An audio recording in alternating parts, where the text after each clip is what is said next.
فَإِذَا قَرَأْتَ الْقُرْآنَ فَاسْتَعِذْ بِاللَّهِ مِنَ الشَّيْطَانِ الرَّجِيمِ فَإِذَا پس جب قرأت تم پڑھو القرآن قرآن کو فاستعذ تو پناہ مانگو باللہ اللہ سے من الشیطان الرجیم اس شیطان سے جو کہ مردود ہے. تو استعاذہ یعنی اعوذ باللہ من الشیطان الرجیم اور بسملہ یعنی بسم اللہ الرحمن الرحیم ان دونوں کو پڑھنے کے اللہ تعالیٰ نے قرآن میں ہی حکم دیا ہے سورہ نحل آیت نمبر 98 میں. تو جب بھی تلاوت کریں تو استعاذہ اور بسملہ ضرور پڑھیں. مراتب تلاوت، مراتب کا مطلب ہوتا ہے اسٹیجز. تو تلاوت کے 3 اسٹیجز ہیں، ایک ہے ترتیل، ایک ہے تدویر اور ایک ہے حدر. ترتیل کے سب سے اچھی تعریف حضرت علی رضی اللہ عنہ نے کہی ہے، ہوا تجوید الحروف و معرفت الوقوف، کہ حروف کے تجوید میں ماہر ہونا اور وقوف میں ماہر ہونا، یعنی وقف کہاں پر کرنا ہے کہاں پر نہیں کرنا، اس چیز میں ماہر ہونے کا نام کیا ہے؟ ترتیل ہے. تدویر اس تلاوت کو کہتے ہیں جو نماز میں پڑھی جاتی ہے، ٹھیک ہے.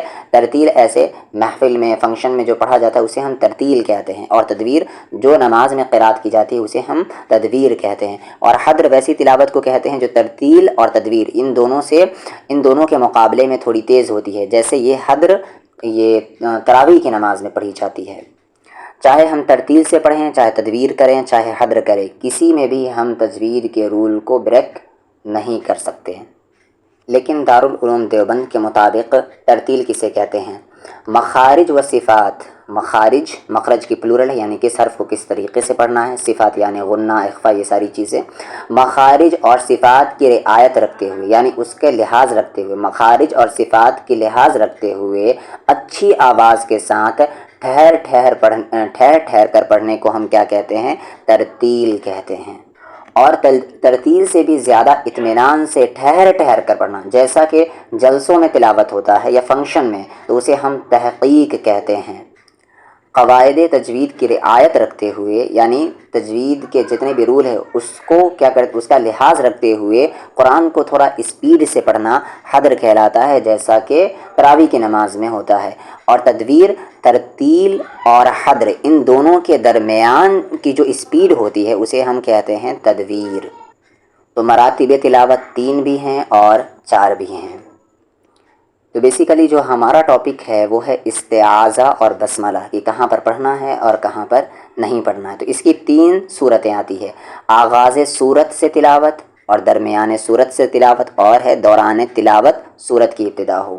تو ہم ایک ایک کر کے سمجھتے ہیں. آغاز صورت سے تلاوت یعنی جب ہم سورہ کا آغاز کر رہے ہیں تو سورہ توبہ کے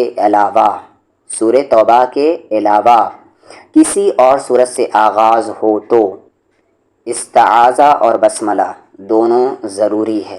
سورہ توبہ کے علاوہ کوئی بھی سورہ آپ پڑھ رہے ہیں اور وہاں سے آپ کی تلاوت اسٹارٹ ہو رہی ہے تو وہاں پر استعاذہ اور بسملہ دونوں کمپلشن ہے. جیسے میں سورہ فیل پڑھ رہا ہوں تو اعوذ باللہ من الشیطان الرجیم بسم اللہ الرحمن الرحیم الم تر کیف فعل ربک باصحاب الفیل. تو میں نے سورہ کا آغاز یعنی اپنی تلاوت کا آغاز ہی کسی سورہ سے کیا تو وہاں پر میں تعوذ اور تسمیہ یعنی استعاذہ و بسملہ دونوں پڑھوں گا سوائے سورہ توبہ کے. سورہ توبہ سے آغاز ہو تو صرف استعاذہ پڑھیں گے، یعنی سورہ توبہ سے آپ پڑھنا اسٹارٹ کر رہے ہیں تو وہاں پر آپ کیا کریں گے؟ صرف استعاذہ پڑھیں گے. جیسے اعوذ باللہ من الشیطان الرجیم براءۃ من اللہ ورسولہ الی الذین عاہدتم من المشرکین.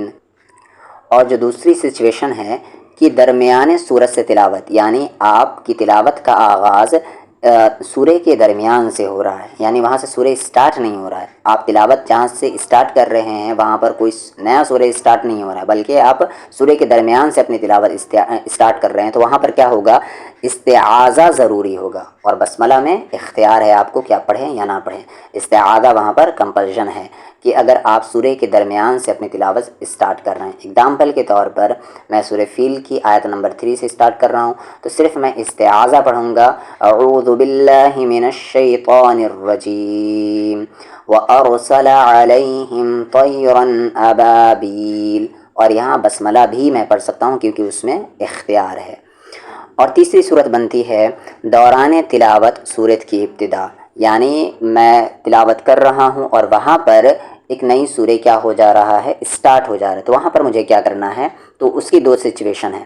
سورہ توبہ کے علاوہ کوئی اور سورہ ہو، صرف بسملہ ضروری ہے۔ اگزامپل کے طور پر سورہ ہمزہ کی آخری آیت ہے فی عمد ممددہ بسم اللہ الرحمن الرحیم الم تر کیف فعل ربک باصحاب الفیل، یعنی آپ تلاوت کر رہے ہیں اور تلاوت کے دوران نئی سورہ شروع ہو گئی، تب آپ کیا کریں گے؟ صرف بسملہ پڑھیں گے۔ بسملہ ضروری ہے سوائے سورہ توبہ کے، یہ دھیان رکھیں۔ اور اگر دوران تلاوت سورہ توبہ پڑھنے کا سچویشن آ گیا، یعنی دوران تلاوت اگر آپ سورہ توبہ آپ کی اگلی جو سورہ ہے وہ سورہ توبہ ہے، تب آپ کیا کریں گے؟ تو وہاں پر پھر تین سچویشن بنتی ہے، فصل، وصل، سکتہ۔ فصل مطلب ہوتا ہے کہ آپ وہاں پر رک جاتے ہیں، ٹھہر جاتے ہیں، سانس توڑ دیتے ہیں۔ وصل مطلب ہے کہ وہاں پر آپ کنٹینیو کر دیتے ہیں، ملا کر پڑھ دیتے ہیں۔ اور سکتہ یعنی تھوڑا سا ٹھہرتے ہیں، یعنی کوما کرتے ہیں وہاں پر۔ ایک تو یہاں پر آپ کو بتایا گیا کہ اگر آپ کی تلاوت سورہ توبہ ہی سے ہو رہی ہو تو وہاں پر صرف آپ کو استعاذہ پڑھنا ہے، یعنی سورہ توبہ سے اگر آپ کی تلاوت اسٹارٹ ہو رہی تو وہاں پر صرف استعاذہ پڑھیں گے اور اپنی تلاوت کنٹینیو کریں گے۔ پر اگر دوران تلاوت سورہ توبہ آ گیا تب آپ کو کیا کرنا ہے؟ تین آپشن ہے آپ کے پاس، فصل، وصل، سکتہ۔